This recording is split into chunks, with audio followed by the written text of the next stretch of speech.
Alors, bonjour à tous et à toutes, chers adhérents de BHC, c'est notre phrase clé pour commencer nos cours. Nous continuons là où nous avons arrêté avec, nous sommes à l'Ikrat Shavuot, on va vers la fête de Shavuot, la fête où on va recevoir la Torah.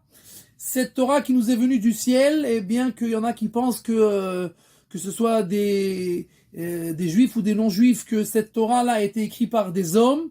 Alors nous avons commencé à voir des preuves les unes après les autres pour montrer que tout ce qui est écrit est dans la Torah écrite et dans la Torah orale. C'est donc, tout est divin complètement, sans aucune possibilité qu'un homme ne puisse écrire ces choses-là. Nous continuons avec le prochain exemple, le nombre d'étoiles qu'il y a dans le monde. Vous allez me dire, là, c'est un peu présomptueux de parler du nombre d'étoiles dans le monde, puisqu'on ne sait pas exactement combien d'étoiles il y a dans le monde. On sait seulement qu'il y en a une infinie. Alors, voyons ce que la Gemara nous dit. La Gemara nous dit dans Masechet Brachot, page 32, Vatomer Tzion azavani Hashem v'Hashem shechechani. Tzion, le peuple juif dit à Kadosh Baruch Hu, tu m'as oublié. Et Amar Esh Lakish, Amra Knesset Israël ifnei Kadosh Baruch Hu, Ribono shel Olam. Donc, Am Israël, il dit, quand un homme, il prend une deuxième femme, est-ce qu'il oublie sa première femme ou il n'oublie pas sa première femme? Et toi, non seulement tu nous as abandonnés, mais tu nous as aussi oubliés. Amar la Kadosh Baruch Hu.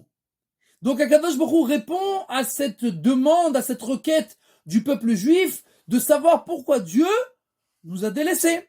Donc, Dieu, il dit au Am Israël, au peuple juif, Biti, ma fille, Shnem Asar Mazalot Barati Barakia. J'ai créé dans le monde les 12 signes du zodiaque. C'est pas vraiment la traduction, mais c'est pas grave. Et Valkol Mazal ou Mazal, et sur chaque étoile, j'ai mis 30 Chayil. Et sur chaque Chayil, j'ai mis 30 légions. Et sur chaque légion, j'ai mis 30 Ra'aton. Et sur chaque Ra'aton, j'ai mis 30 Karaton. Et sur chaque Karaton, j'ai créé 30 Gistera. Et sur chaque Gistera, j'ai mis 365 millions d'étoiles par rapport au jour de l'année. Donc 365 millions d'étoiles. Et tout ça, je les ai créés que pour toi. Et toi, tu dis que je t'ai oublié? Comment tu peux dire une chose pareille? Qu'est-ce qu'il y a écrit ici? À première vue, c'est une histoire complètement... c'est une parabole à première vue. C'est seulement pour nous dire qu'Akadosh Baruch Hu nous aime. Ok, il n'y a pas de problème. Mais voyons même dans le sens simple de la Gemara. Sans rentrer dans les détails, les commentateurs, Rashi, Tosfot, la Kabbalah, le Ben Ishraï, rien. Rien qu'en voyant exactement, littéralement, ce qui est écrit dans cette Gemara. La Gemara nous dit que Dieu a mis sur 12 étoiles, et sur chacune de ces 12 étoiles, il a mis 30. Et sur chacune de ces 30, il a mis encore 30. Et encore 30, et encore 30, et encore 30 sur chacune de ces 30. Et sur les dernières, il a mis 365 millions d'étoiles. Ça fait combien d'étoiles tout ça ensemble? Voyons. Alors, ça nous fait 12 fois 30 fois 30 fois 30 fois 30 fois 365 millions. Et on arrive à ce chiffre astronomique, 1, 0, 6, 4, 3, 4, 0, 0, 0, 0, 0, 0, 0, 0, 0, 0, 0, 0, 0. Voilà. Alors d'abord, il faut comprendre quelque chose. Il faut comprendre que jusqu'à Galilée, qui avait fait le premier télescope manuel, d'accord, on pensait que dans le ciel, il y a seulement 30 000 étoiles. Et on a des cartes de l'époque où on voit des dessins. On coupait le ciel en carré, et là-bas, il y avait les dessins des étoiles parce qu'on savait que ça bougeait, on voyait que ça bougeait, et donc on dessinait les cartes du ciel, et on compte tout simplement, la science ne croit que ce qu'elle voit, on compte 30 000 étoiles à peu près. Donc le fait même de dire une chose pareille, c'est tout à fait astronomique, c'est tout à fait impensable, c'est tout à fait illogique pour une époque d'il y a 2000 ans. On ne parle pas d'il y a 300 et quelques années, on parle d'il y a 2000 ans. Voyons. Britannica Online. The number of the stars in the universe today is approximately 1 on 18,0. Ça veut dire que nous savons aujourd'hui à peu près que le chiffre d'étoiles qu'il y a dans l'univers est à peu près de 1 et 18 zéros. Comptons.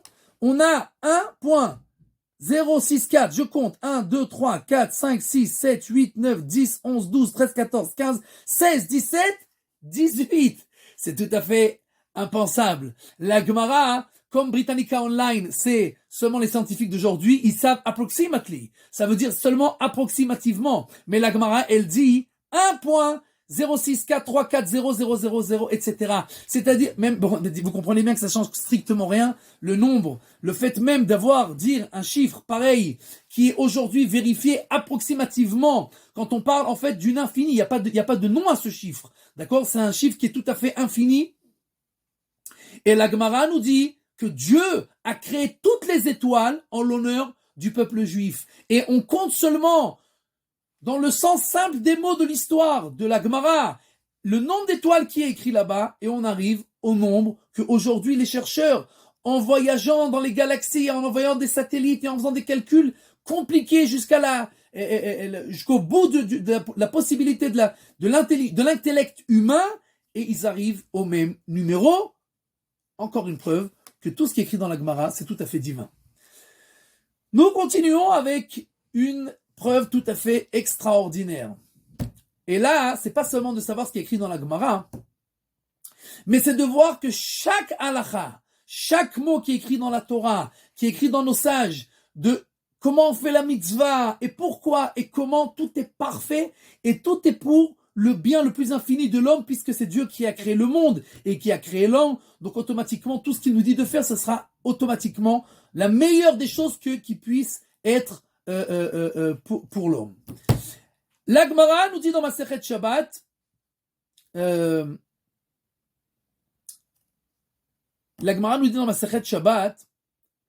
en expliquant le verset qui est écrit dans Vaïkra, Ubayom Hashmini Imol Besar Orlato.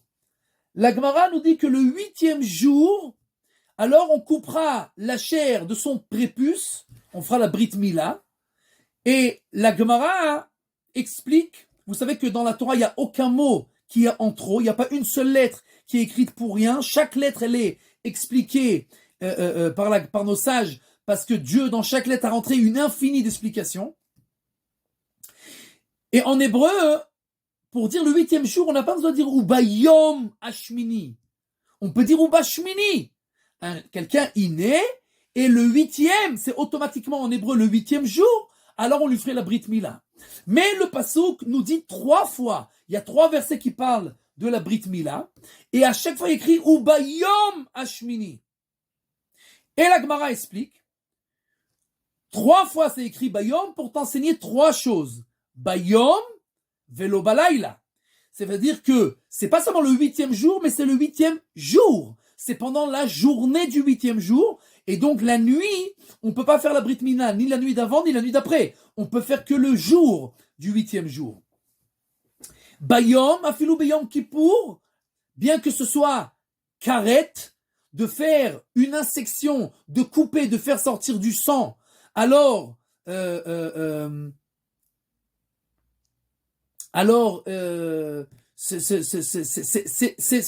Torah nous dit que bien que c'est interdit en principe de faire une chose pareille, alors la Torah vient de nous dire en nous disant Bayom, bien que ça soit Yom Kippour, et plus que ça, Bayom, c'est ce qui est écrit dans la Gemara, ici dans Masechet Shabbat, page 132, ou Afilou Beshabbat, même si c'est Shabbat, alors on peut faire la Brit Mila. Alors, bien entendu, on a besoin d'un verset spécifique pour permettre de faire la Brit Mila Shabbat le 8e jour, puisque s'il n'y avait pas de verset, on sait qu'on a un interdit de faire sortir du sang Shabbat, donc automatiquement, si on fait cette mitzvah, c'est ce qui s'appelle mitzvah ba'avera. C'est une mitzvah qui vient en faisant une avera et on n'a pas le droit de le faire. Donc s'il n'y avait pas de ce verset qui vient te dire spécifiquement tu peux Shabbat, alors nous on aurait dit tu peux pas Shabbat. Mais la question c'est de savoir Pourquoi la Torah, elle nous dit tu peux Shabbat? Je vous rappelle, si quelqu'un, il veut faire la Brit Mila le 7e jour, il peut? Non. Il y a écrit ou Bayom Hashmini à partir du 8e jour. Quelqu'un, il veut faire le 9e jour, il n'a pas fait le 8e, il peut? Oui. Mon fils, moi, un de mes fils, il était à l'hôpital pendant 1 mois quand il est né. On lui a fait après 1 mois et 1 semaine. Mais alors, quand c'est après 1 mois et 1 semaine, ça veut dire que c'est reporté. Alors là, on ne peut plus le faire Shabbat. On ne peut plus le faire à Shabbat. Le seul moment où on peut faire à Shabbat, ou Bayom Hashmini, afilou Shabbat. C'est-à-dire, si le 8e jour, ça tombe Shabbat, alors on peut faire Shabbat. Mais seulement si c'est le 8e jour. Si c'est repoussé, alors tu repousses après Shabbat. Si déjà tu as repoussé et que c'est pas le 8e jour, tu peux faire le 9e, le 10e, après 1 mois, 6 ans, à 13 ans, il n'y a pas de problème. Mais, pas Shabbat. Et tout ça, il faut comprendre.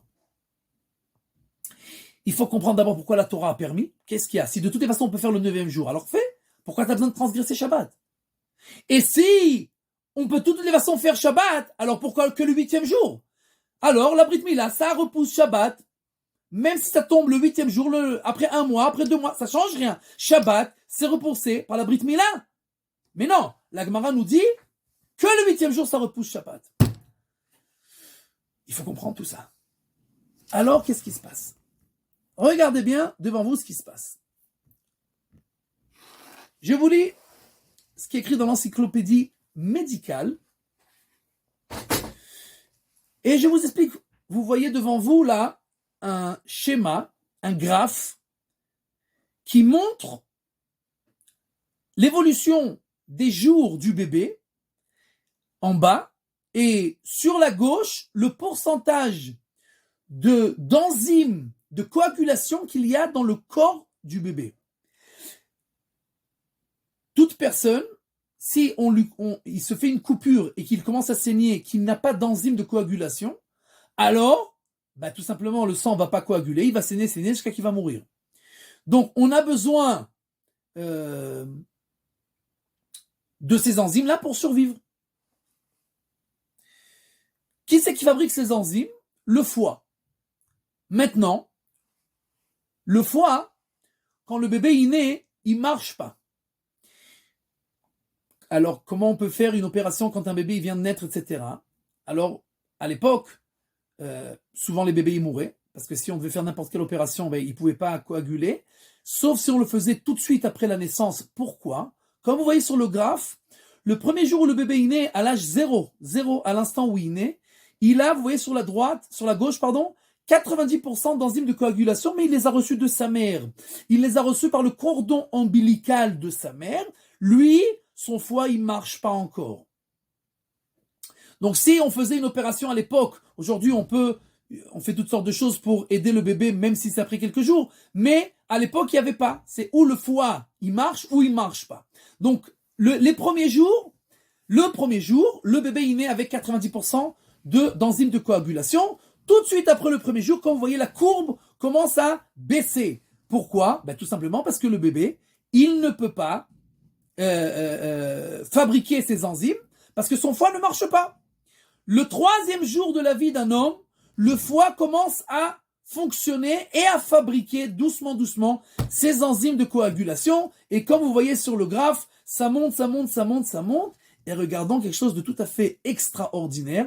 On arrive le 8e jour, et le 8e jour, on est à 110% d'enzymes de coagulation.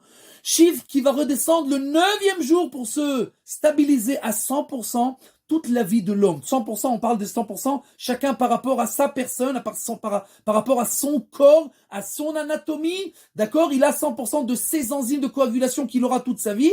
Le 8e jour, il en a 110%. Puisque le foie a commencé à donner, il se donne à fond jusqu'à qu'il se stabilise. Le 9e jour, ça redescend à 100%. Le seul jour dans la vie d'un homme où il a le plus de possibilités de passer une opération réussie, ça sera le 8e jour. Donc la Gemara nous dit, nous savons que Vachai Baim, on a le droit de transgresser Shabbat pour une seule chose, pour donner la possibilité à quelqu'un à vivre, quelqu'un qui a fait un accident, etc. On a le droit de transgresser Shabbat pour l'amener à l'hôpital, parce que le plus important dans la Torah, c'est de survivre. Donc on a le droit de transgresser Shabbat. Mais si on peut te donner... Maintenant, si par exemple, je dois faire une opération, j'ai un médecin qui est pas mal, mais j'ai un pro qui va arriver des États-Unis un jour. Il est là que Shabbat. Alors j'ai le droit à Shabbat. Pourquoi? Parce que c'est le jour où j'aurai plus de chances de survivre. Et on doit mettre toutes ces chances de côté pour survivre dans le judaïsme. Donc, c'est vrai que je peux faire la Brit Mila le 9e jour, mais le 8e jour, tu as plus de chances. Donc tu l'as fait le 8e jour. Après que tu as passé le 8e, c'est fini. Tu transgresses plus Shabbat. Pourquoi? Parce que de toutes les façons, tu es à 100%. Alors que tu sois avant Shabbat ou après Shabbat, ça change déjà plus rien. Donc on voit que la halakha, elle est fixée à 100% par rapport à ce que Dieu a créé le monde de la manière la plus parfaite et qu'il sait exactement dans chaque détail de la halakha comment le corps de l'homme marche, comment le monde marche et c'est quoi la meilleure des choses pour la personne. D'accord? Et donc, encore une fois, nous voyons comment Dieu, entre guillemets, nous prend en souci et ça donne, entre guillemets, double guillemets, à nous donner tout le meilleur dans ce monde-là par l'intermédiaire des mitzvot. Nous continuons. Vous avez tous entendu parler du triangle des Bermudes. Alors, le triangle des Bermudes, bien entendu, tout le monde sait, nous voyons ici plein de, de journaux de l'époque, des bateaux, des avions, d'accord, qui disparaissent et qui tombent dans cette région-là du triangle des Bermudes et qui disparaissent. Pendant des années, personne n'a réussi à comprendre qu'est-ce qui s'est passé là-bas. Alors, il y a bien entendu eu toutes sortes de théories, des théories les plus fantaisie, les dragons du Loch Ness, etc., les sirènes, bien entendu avec les avions c'est un peu compliqué les sirènes, mais disons toutes sortes de théories, des plus farfelues aux plus logiques, mais seulement il y a quelques années, maintenant tout le monde sait, nous savons tous que dans cette région du triangle des Bermudes, tout simplement les plaques tectoniques qui sont en bas dans le sol de la mer, elles sont pleines d'aimants qui déstabilisent en fait toutes les ma'arachot, toutes les machines dans les avions et les bateaux, etc. Et donc tous ces engins-là, ils ne peuvent plus traverser cet endroit-là et donc ils coulent dans cette région. Bien entendu, tout cela n'a été possible qu'avec des outils de recherche très avancés, etc. Et donc ça, c'est seulement il y a 40 ans, 50 ans qu'on a réussi à expliquer cette énigme du triangle des Bermudes. Voyons ce qui est écrit dans la Gemara il y a 2000 ans. Pas il y a 40 ans, il y a 2000 ans. Rashi dans Masechet Brachot, Rashi, je vous rappelle, il a vécu il y a à peu près 1000 ans de cela, et il explique la Gemara dans Masechet Brachot, page 8. La Gemara nous dit la chose suivante. Rashi, écrit la chose suivante. Yama Okianus, l'océan, yesh bo mekomot she'eno mekabel barzel. Il y a des endroits où tu ne peux pas passer avec du fer. Et alors? ומחברים לוחי הספינה על ידי חבלים ועקבים שתוחבים בנקבים ותוקעין אותו בחוזק לפי שהם גסים כמידת הנקב. C'est-à-dire, il y a des endroits dans l'océan qui n'acceptent pas le fer et donc si on veut passer dans ces endroits dans l'océan, alors ce qu'il faudra faire, il faudra prendre un radeau qui est fait complètement en bois en le liant avec des cordes très solides. Et seulement comme ça, on pourra passer dans ces océans, dans cet endroit de l'océan qui n'accepte pas le fer. Vous allez me dire, oui, bon, ok, ça se rapproche, mais qui nous a dit que c'est de cela qu'on parle? Qui a rapport avec le triangle des Bermudes? Peut-être que c'est autre chose, peut-être que c'est une amulette, peut-être que c'est... De quoi on parle? Alors, moi, je sais pas. Mais le Rashash, vous ouvrez la Gemara à la fin. La Gemara qui est imprimée, la même Gemara qui est la même impression depuis déjà 400 ans. Vous ouvrez la Gemara à la fin de la Gemara. Vous avez un commentateur qui s'appelle le Rashash. Le Rashash explique Rashi. Et Rashi nous a dit qu'il y a des endroits dans la mer qui n'acceptent pas le fer. Le Rashash écrit, pourquoi? Vehu מפני שנמצאים שמה בקרקעית הים אבני מגנט אשר טבעם למשוך הברזל אליהם. Et donc le Rashash écrit tout simplement, sans avoir besoin de machines sophistiquées, que dans ces endroits-là, il y a des couches d'aimants magnétiques qui attirent le fer vers elle, et donc automatiquement, tu ne pourras jamais passer avec un bateau ou un avion qui est fait en ferraille, ou tout ce qui a trait avec le fer, et alors tu couleras automatiquement. Le Rashash nous écrit ça de la manière la plus simple et la plus simple du monde, il y a déjà 400 ans, en expliquant Rashi, qui a déjà 1000 ans, qui explique la Gemara, qui a déjà 2000 ans. Nous continuons.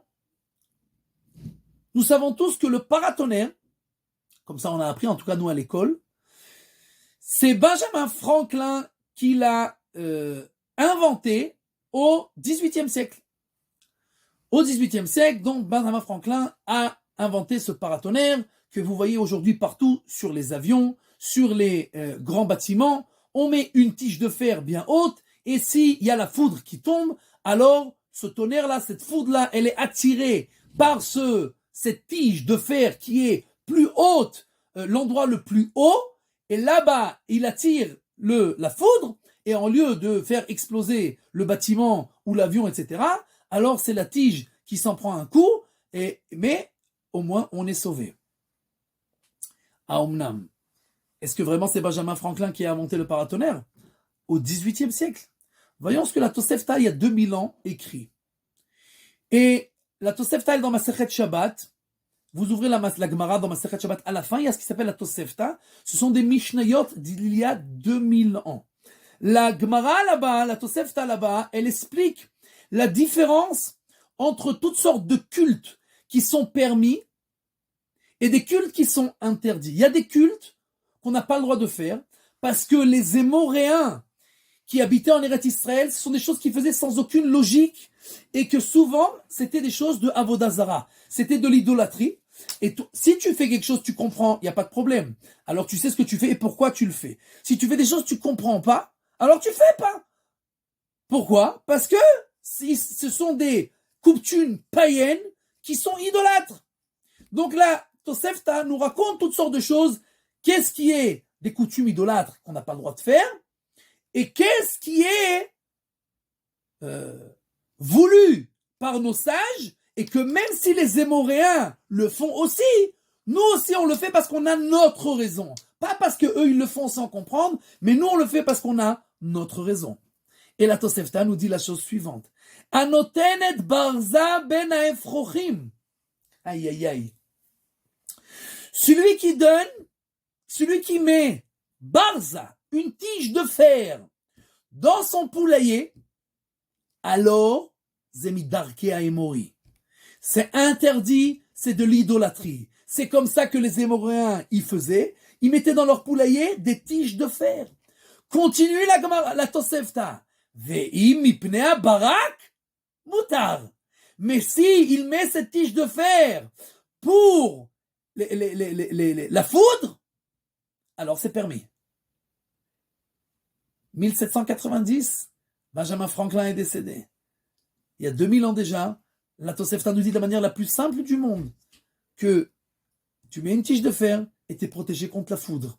Il n'y a pas besoin d'attendre les inventions des êtres humains, bien que nous avons beaucoup de respect pour toutes ces inventions.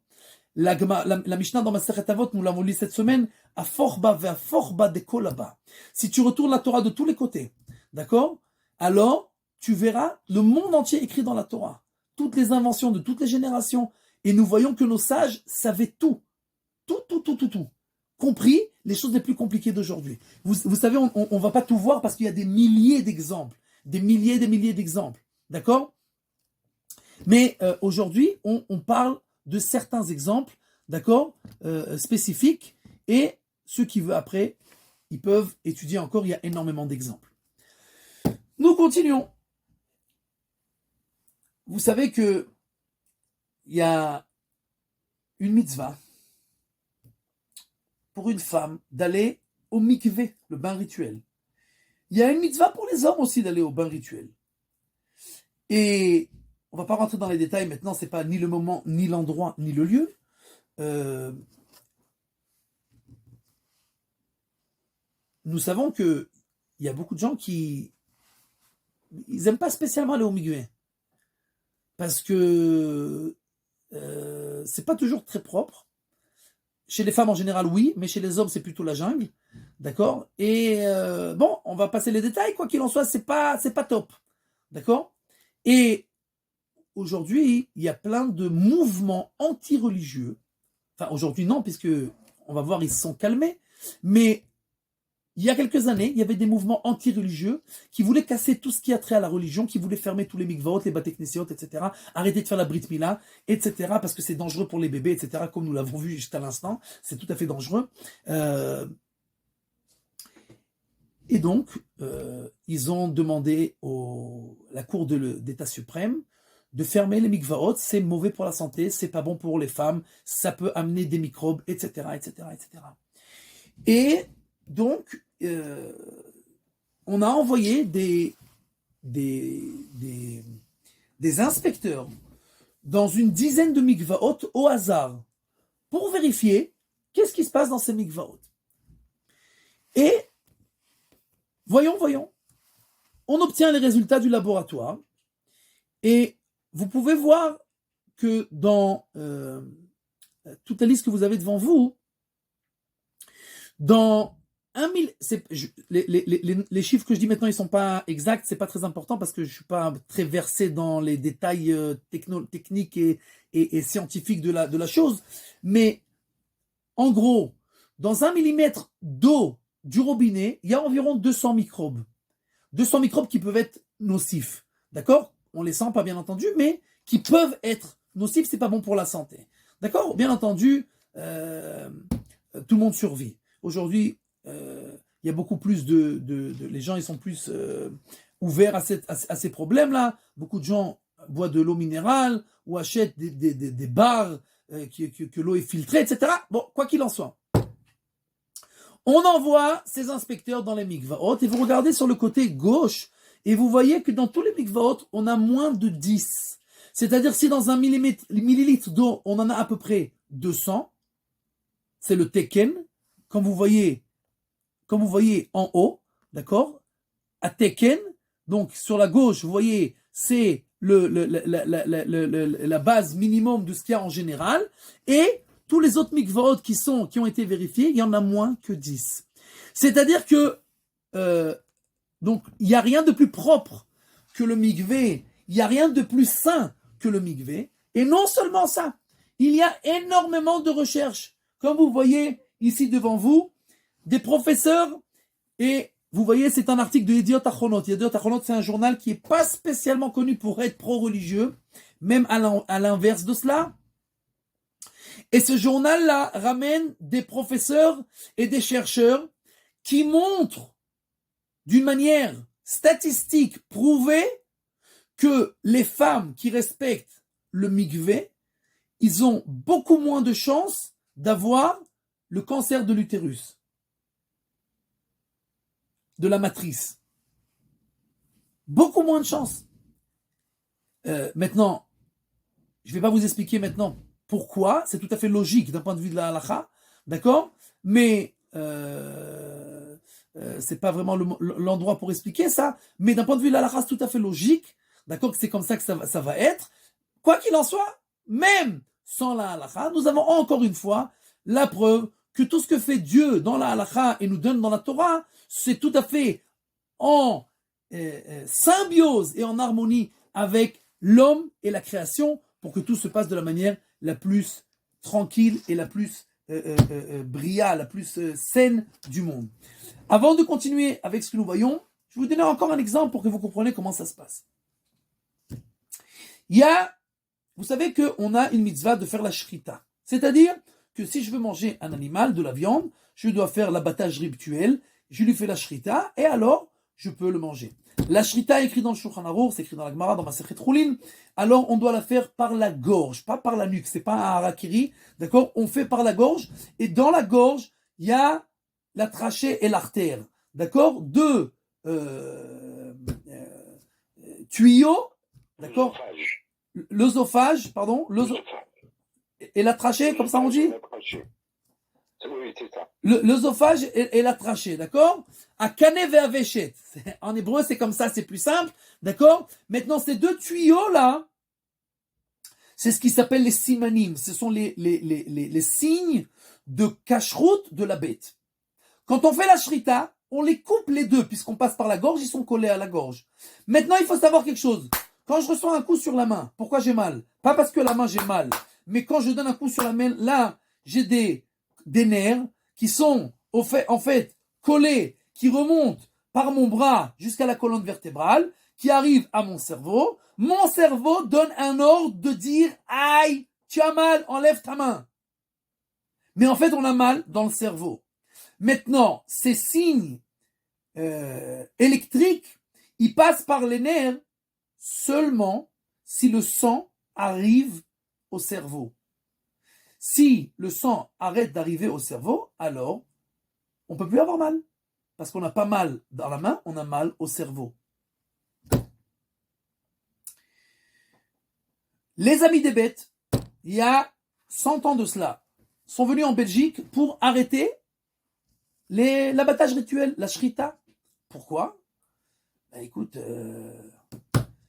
nous on est les amis des bêtes et ok, on ne peut pas interdire de manger de la viande, mais en tout cas on doit faire en sorte que l'animal il souffle le moins possible. Donc il vaut mieux lui tirer une balle dans la tête ou lui faire une injection avec du poison ou toutes sortes de choses de ce genre-là, mais l'abattage rituel c'est non. On a convoqué les rabbins et on leur a dit, écoutez, problème. Ils ont dit, mais c'est impossible. Puis vu que la Torah, elle a dit qu'on n'a pas le droit de faire souffrir un animal. C'est un Issour Deoraita. La Gemara dans Masechet Baba Metzia, elle nous explique, elle nous montre de long en large en travers que la Torah t'interdit de faire quoi que ce soit qui peut faire souffrir un animal pour rien.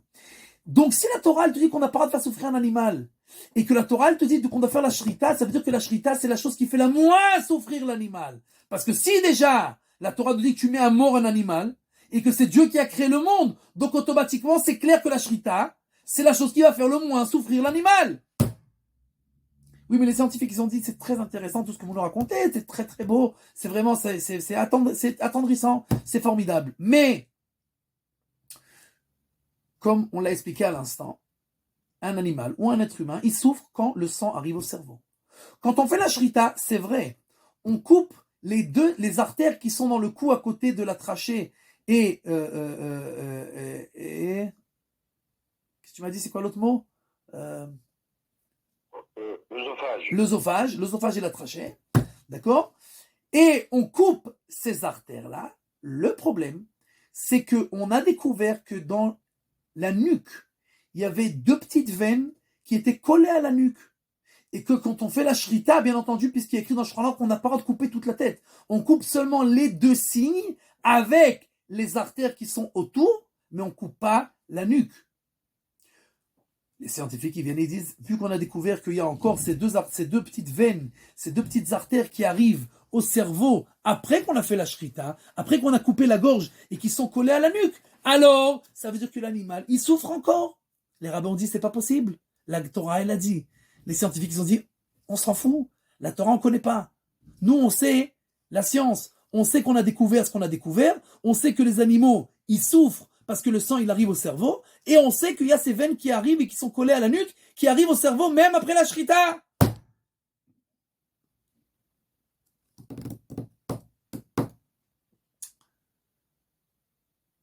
Les rabbins, ils ont dit, ok, laissez-nous 2 semaines. On vous rend réponse. Arrête, c'est tout à fait impossible qu'il y ait une contradiction dans la Torah. Donc les rabbins, ils ont dit, il y a réponse à tout. On doit juste vérifier, chercher, réfléchir. Les rabbins reviennent après 2 semaines à la Cour suprême de Belgique et ils disent, nous avons vérifié, vous avez parfaitement raison et vous avez totalement raison, et d'un point de vue scientifique et d'un point de vue de la réalité. Il y a des petites veines qui sont collées à la nuque dans tous les animaux impurs. Mais chez tous les animaux impurs, ces veines n'existent pas. C'est-à-dire, tu prends une vache, une brebis, un taureau, un bœuf, etc. Ils n'ont pas ces veines. Tu prends un chameau, un cheval, qui tu veux, ils ont ces veines. Les animaux purs, ils n'ont pas ces veines. Donc, automatiquement, l'animal, il ne souffre pas. Et puisque la Torah, elle a dit qu'on ne doit pas faire tsar ba'alechaim, et qu'on ne doit pas faire souffrir l'animal, et que la Torah, elle a dit qu'on doit faire la shrita, automatiquement, Dieu nous a donné les halachot qui feront que tout soit tout à fait parfait et que le monde puisse être en harmonie totale de tout, que ce soit les animaux avec les êtres humains, la halacha avec la science, etc., etc. Tout est tout à fait parfait. Tov, nous continuons. Je vous ai pas ramené là, j'ai oublié, je voulais le rentrer, j'ai oublié aujourd'hui. Il y a le Malbim, il y a 300 ans de cela, explique ce qui a écrit dans le Navi que Mitzafon, du nord, viendra la guerre. C'est-à-dire du nord, on parle du nord d'Eretz Israël, bien entendu. Du nord d'Eretz Israël commencera une guerre. Et il y a écrit là-bas que les ennemis vont envoyer ce qui s'appelle Chetz Maskil. Le Navi, il y a 3000 ans, écrit que ce pays qui vient du nord d'Eretz Israël va envoyer Chetz Maskil, une flèche intelligente. Je ne sais pas que les flèches étaient intelligentes, je ne savais pas. Le Malbim, il y a 300 ans, explique c'est quoi une flèche intelligente. Une flèche intelligente, le Malbim nous dit que les flèches, entre guillemets, qui seront tirées par l'ennemi, auront comme une intelligence pour venir d'eux-mêmes au but. Je vous rappelle que tous les obus, pas les obus, les missiles contemporains et de notre génération sont ce qui s'appelle smart missiles. Ce sont des missiles intelligents, à tête chercheuse. C'est-à-dire que dans la tête du missile, on a une caméra, c'est un peu plus compliqué que ça, d'accord, qui en fait se focalise sur le but, et alors, il peut poursuivre l'ennemi pour arriver à lui. Et ça, c'est ce qui s'appelle Smart Missiles. Chetz Maskil. Maskil, ça veut dire intelligent. Et Chetz, ça veut dire une flèche. Bien entendu, il y a 3000 ans, il n'y avait pas de missile. D'accord? Donc la Torah, elle n'aurait jamais pu écrire missile, puisque personne n'aurait compris ça veut dire quoi. Mais elle nous dit, sache que quand viendra le temps, alors il y aura des missiles qui seront maskilim, qui seront intelligents, qui savent venir d'eux-mêmes à la matara, venir eux-mêmes au but. Bon. Vous savez que pendant la guerre du Golfe, Baruch Hashem, lo alman Israël, le peuple juif n'est pas veuve. Et dans toutes les générations, nous avons des rabbins et des grands qui sont là pour nous diriger. Je me rappelle, j'étais à Lucien de Hirsch, à Paris. Et on avait tous les quelques jours un cours au dernier étage, dans la bibliothèque, avec un Rav Chabad. Un Rav Chabad. Bon, moi, j'étais pas très Chabad à l'époque, et bon, je venais étudier parce que bon, c'était sympathique. Il disait des trucs sympas, etc. Ok. On était pendant la guerre du Golfe. Ma mère a décidé que, au début de la guerre, on était à Paris, elle vient en Israël. Pourquoi? Parce qu'elle a peur en France. Mon père, il me dit, mais t'es folle ou quoi? T'as peur en France? Mais en Israël, il y a des missiles, il y a des Scud. Elle dit, non, j'ai peur. Il faut que je sois en Israël. Et elle est partie en Israël. On était au début de la guerre. Ce Chabad là, il nous dit, le Rabbi de Lubavitch a dit qu'il n'y aura pas de mort avec les Scud. Ok. Il a dit, ça là. Et non seulement il n'y aura pas de mort avec les scuds, mais il y aura 39 scuds. Et après, la guerre s'arrêtera. Bon, moi j'écoute ça, vous savez, je devais avoir 12 ans peut-être. J'écoute. Ok, Refoua Shlema, je veux dire, Kilo. On n'a plus de Nevi'im, on n'a plus de Roi HaKodesh. Tu nous dis combien il va y avoir de scuds, que personne va mourir, qu'est-ce qui t'arrive, comment tu peux savoir des choses pareilles. Bon, ok, c'est ma rentrée ici, c'est sorti de l'autre côté. Ok. C'est pas ma cam. Je n'oublierai jamais le jour. Et alors j'ai commencé à comprendre c'était qui le Rabbi de Lubavitch, bien que j'avais que 12 ans. On était à Purim. On était en plein milieu de la Kriyat HaMegillah. Le rabbin Zafran à la rue de la Roquette, d'accord, qui était le rabbin de la communauté, arrête la lecture de la Megillah en plein milieu pour nous dire que la guerre est terminée. Et il a commencé à faire une dracha entière pour expliquer qu'on venait d'annoncer qu'en tout et pour tout, il y avait eu 39 scuds. Il a commencé à expliquer les 39 scuds, c'est par rapport aux 39 coups qu'on reçoit quand on fait des bêtises, etc., etc. J'ai cru qu'il se foutait de moi. C'est une blague ou quoi? C'est pas possible. Moi, je le sais depuis quelques semaines déjà. D'accord? Enfin, je le sais. Ça m'est rentré ici, je l'ai sorti. Mais là, quand il a dit ça, j'étais sidéré. C'est pas possible. C'est pas possible. D'accord? Et si, c'était possible. Je vous rappelle que pendant la guerre du Golfe, il y a eu 39 scuds qui sont tombés. Personne n'est mort. Personne. Si, j'exagère. Personne n'est mort par les scuds. Il y a une personne qui est morte étouffée avec son masque à gaz. Cette personne qui était Rosh Hamafginin Be'ad HaChazir Ba'aretz. C'était celui qui organisait toute la manifestation en Eretz Israël pour qu'on puisse manger du cochon. Le seul qui est mort étouffé dans son masque à gaz.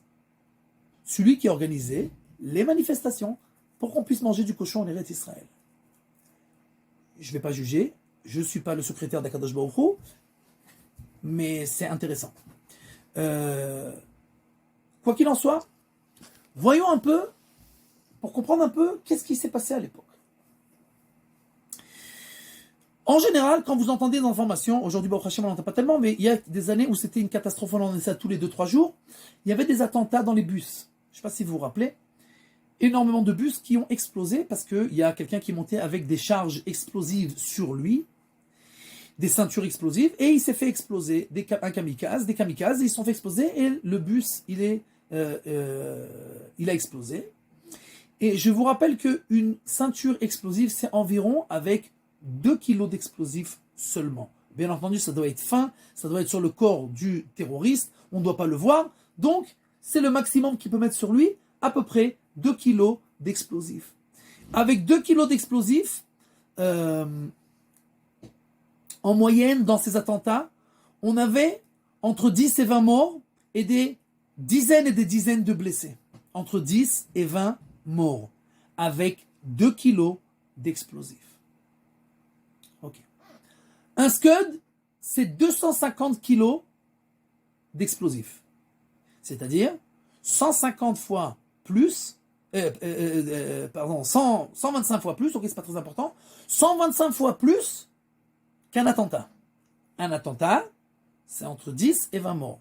Si on fait x 125, ça veut dire combien? Faites vos jeux.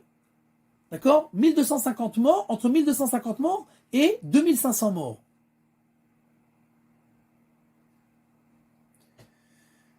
Chaque Scud. Maintenant, il faut comprendre. Quand on parle en Israël de blessés légers, blessé léger, blessé grave, ça veut dire quelqu'un qui est entre la vie et la mort. Blessé moyen, c'est quelqu'un qui va être handicapé toute sa vie, qui a perdu un bras, une main, une tête, quelque chose de grave, quoi. Ça, c'est un blessé moyen. Un blessé léger en Israël, c'est quelqu'un qui est devenu sourd. C'est quelqu'un qui est traumatisé, etc., etc. Maintenant, il faut comprendre. Dans chaque attentat, il y avait des dizaines de blessés graves, de blessés légers, pas mal de blessés moyens et des blessés graves. 250 kilos d'explosifs avec seulement le hedef. C'est quoi le hedef? C'est la pression. vous savez que chaque Scud qui est tombé, des dizaines de rues autour, toutes les vitres ont explosé. Seulement avec le Hedef, je sais pas comment on dit le Hedef, il y a de l'air qui se dégage quand il y a un missile qui tombe. Bon, la pression, ok? Le souffle. Le souffle. Okay. Le souffle de l'explosion. Le souffle de l'explosion. Donc, le souffle de l'explosion, il faisait exploser plein de rues autour. Les vitres, toutes les vitres. Donc, il faut comprendre que, avec le souffle, et là, je vous parle dans un attentat, dans un bus. Rien qu'avec le souffle de 2 kilos, tu deviens sourd. Et ça, c'est un blessé calme, léger. Avec 250 kilos. Avec le souffle. Même si tu n'es pas à côté, ton cerveau, il est censé exploser complètement. Rien qu'avec le souffle. Ok. Maintenant, il faut savoir qu'au début de la guerre, quand Saddam, il a dit qu'il allait faire brûler Tel Aviv dans le feu, il avait vraiment l'intention. Et la Chevra Kadisha en Israël avait préparé des milliers de cercueils. Parce que bon, on n'est pas en tête à tête, hein. Il va lancer des missiles. Qu'est-ce qu'on fait nous? Il veut brûler tout Tel Aviv. Donc ils ont préparé des milliers de cercueils. Maintenant voyons. Quelques photos sympathiques. Alors voilà, un Scud qui tombe aux environs d'un bâtiment, etc., etc. Il reste plus rien des bâtiments. Alors pour comprendre, voilà, à la même période, en Afghanistan, un Scud est tombé, d'accord? Il y a eu une attaque de Scud en Afghanistan à la même période. 300 morts, 700 blessés. Une attaque de Scud. 300 morts, 700 blessés. C'était juste pour qu'on voit c'est quoi un Scud. Pour qu'on comprenne c'est quoi le miracle auquel on est témoin nous-mêmes visuellement tous les jours. D'accord? Au même moment, pas en Afghanistan, aux États-Unis, pas aux États-Unis, pardon, en Arabie Saoudite, sur un camp militaire. Donc c'est pas une ville, hein, c'est un camp militaire qui est loin de toute ville, il n'y a pas beaucoup de gens, mais il y a un Scud qui tombe là-bas, 28 soldats américains tués. Comme vous le voyez ici. 28 soldats américains tués, etc. 12 Américains qui ont été tués avec un Scud, etc., etc., etc., etc. Donc, un Scud, ça fait mal. Aucun mort. Maintenant, c'est pas seulement qu'il y a eu aucun mort. Il faut comprendre que toutes les histoires de chaque Scud, si on fait l'historique de chaque Scud, c'est tout à fait illogique. Un Scud, la rue Allenby à Tel Aviv, il tombe sur le bâtiment d'en haut, en plein milieu du bâtiment. D'accord? Il passe tout le bâtiment, il descend tout le bâtiment, d'accord? Et il n'explose pas. Il n'explose pas et il s'arrête juste devant un Tanakh. C'était un missile religieux, d'accord? Devant un Tanakh, il s'arrête. Maintenant, comprenez? Saddam, il a dit qu'il allait faire exploser Tel Aviv. Il a tout fait pour. Il a envoyé un missile qui est tombé à Piglilot. Piglilot, c'est un endroit où tout le gaz d'Israël passe, dans la région de Tel Aviv. Piglilot, ça s'appelle. Là-bas, toutes les canalisations, les grandes canalisations de gaz, elles passent, et ça arrive partout. Saddam a tout fait pour arriver à Piglilot. Et il est arrivé à Piglilot. Alors comment on est encore là, non? Alors écoutez bien, le miracle dans le miracle. D'abord, le missile qui est tombé, il était akar, je ne sais pas comment on dit ça en français, stérile. C'est-à-dire, il est tombé, pouf, mais il n'a pas explosé. Maintenant, il faut comprendre. Même s'il n'a pas explosé, Seulement avec le souffle, avec la pression du missile qui tombe, tout aurait dû exploser. Parce qu'il est tombé en plein sur Piglilot. Deuxième miracle. Une semaine avant que le missile tombe, il y a eu une fuite exactement à l'endroit où le missile est tombé. Et alors, une semaine avant, ils ont dévié tout le gaz de cette partie-là du canal. Il a été dévié jusqu'au temps qu'on répare la fuite. Si il n'y avait pas eu de fuite, si le gaz aurait passé là-bas, il n'y aurait plus personne aujourd'hui en Israël. Et Saddam aurait fait brûler toute la ville dans le feu. Mais Akadosh Baruch Hu, il a dit, il peut envoyer tous les missiles intelligents qu'il veut, à tête chercheuse, tout ce que tu veux, il n'y a pas de problème. Moi, je te dis que du nord, l'Irak, viendra la guerre, mais moi, je suis là. Et je te dis qu'il n'y a rien à craindre. Et le Rabbi de Lovitch avait dit que l'endroit le plus protégé du monde, c'est en Eretz Israël. Il n'y a pas besoin d'avoir peur. Il n'y avait même pas besoin de mettre les masques à gaz. Il avait dit ça. Il avait dit à tous les chassidim, parce qu'ils avaient dit de raser les barbes. Personne n'a rasé la barbe. Aucun chassid n'a rasé la barbe. Ils ont dit, le Rabbi l'a dit. Mais tout le monde a dit, Saddam, il va envoyer le chimique, il va envoyer le biologique. Rien. Le Rabbi, il a dit qu'il n'y aura pas. Il n'y a pas eu. D'accord? Maintenant, il faut comprendre. C'est tout à fait extraordinaire. Regardez cette photo qui était dans tous les journaux. Cette personne-là, il était dans sa villa. Le Scud, il est tombé en plein sur la villa. La villa, elle est partie en morceaux. Il reste rien. Cette personne-là, il est sorti sans rien. Vous voyez la tête qui sort des décombres? C'était tellement hallucinant, aberrant. Dans les journaux, ils lui ont rajouté une bulle.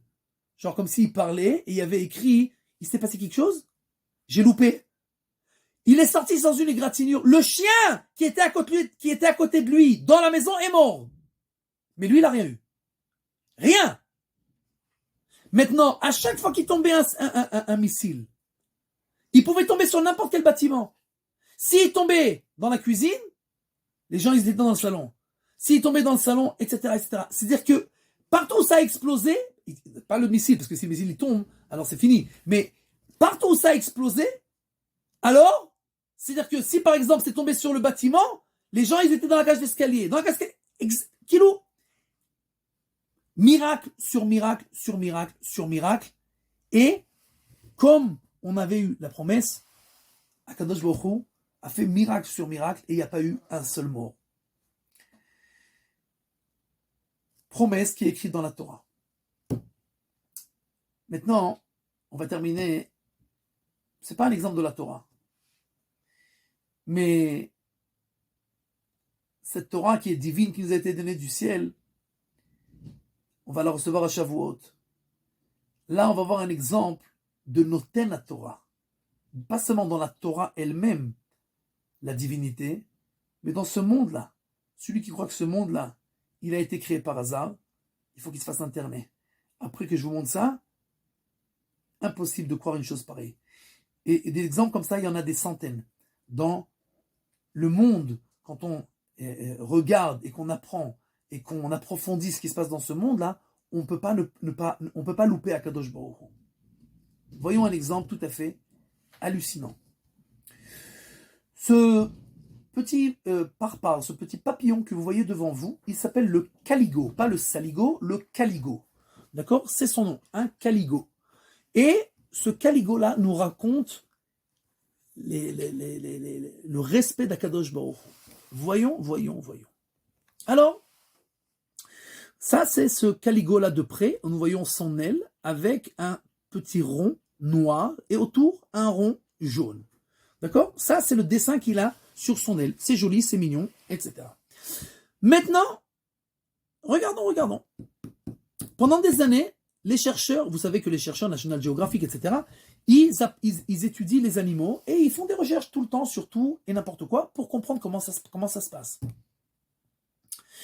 Pendant des années, on n'a pas compris comment ce caligo-là arrivait à se sauver de son prédateur. Alors, parce que son prédateur, c'est lui. C'est la chouette. La chouette, c'est le number one, le prédateur qui mange Pardon. Mille excuses. J'ai dit une bêtise. Les oiseaux, des petits oiseaux, ce sont eux qui mangent le caligo. Maintenant, pendant des années, on comprenait pas comment le caligo se défendait. Qu'est-ce qui se passait? On voyait quelque chose de très bizarre. On voyait le papillon posé, et quand il y avait un oiseau qui venait en volant pour le manger, pour l'attraper, tout d'un coup, le caligo commençait à voler, et en lieu que cet oiseau sautait sur lui pour le manger, il s'enfuyait. Alors, pendant des années, on a cru que, comme beaucoup d'animaux, ce papillon, il avait un jet d'acide ou un poison. On l'a disséqué, on n'a pas trouvé, mais on sait bien qu'il y a beaucoup de choses qu'on ne comprend pas, qu'on ne sait pas, etc. Donc, on a dit sûrement, quelque part, il y a quelque chose qui éjecte du corps de ce caligo-là, qui éloigne les prédateurs de lui, les oiseaux qui sont là pour le manger. Mais finalement, qu'est-ce qu'on a découvert? Les petits oiseaux qui mangent le caligo, ce sont les prédateurs du caligo. Mais celui qui mange le prédateur, qui mange les prédateurs du caligo, c'est le hibou que vous avez devant vous. Ce hibou-là, il mange les petits oiseaux qui mangent le caligo. Maintenant, regardons ce qui se passe. Quand le caligo ouvre, met ses ailes ensemble pour voler, voilà ce qui se dessine sur ses ailes. Et l'on met ça à côté du hibou, et on voit une tête de hibou exactement, vous l'avez devant vous, un à côté de l'autre. Et alors, en fait, ce qui se passe, c'est que le petit oiseau qui arrive là, il veut bouffer le caligo, mais dès qu'il s'approche, il ouvre les ailes, il voit un hibou, et il croit que ce hibou, il va le manger à lui. Alors il s'enfuit. Celui qui croit que ça s'est fait par hasard, qui a été pris en compte le prédateur du prédateur, même si on prend la théorie de l'évolution, la loi du plus fort, la sélection naturelle, etc., tout ça c'est un hasard qui prend en considération l'objet lui-même, la créature elle-même qui garde les choses fortes en elle et qui continue avec. Mais de prendre en considération le prédateur du prédateur, alors ça veut dire qu'il y a une réflexion, il y a quelqu'un qui a organisé tout ça. C'est-à-dire de la même manière que tous ces animaux qui se protègent de cette manière ou de cette manière, Dieu a créé tout être dans ce monde-là avec ses faiblesses et avec ses côtés forts. Alors, il y a des jets d'acide, il y a des jets de sang, il y a du venin, il y a tout ce que tu veux.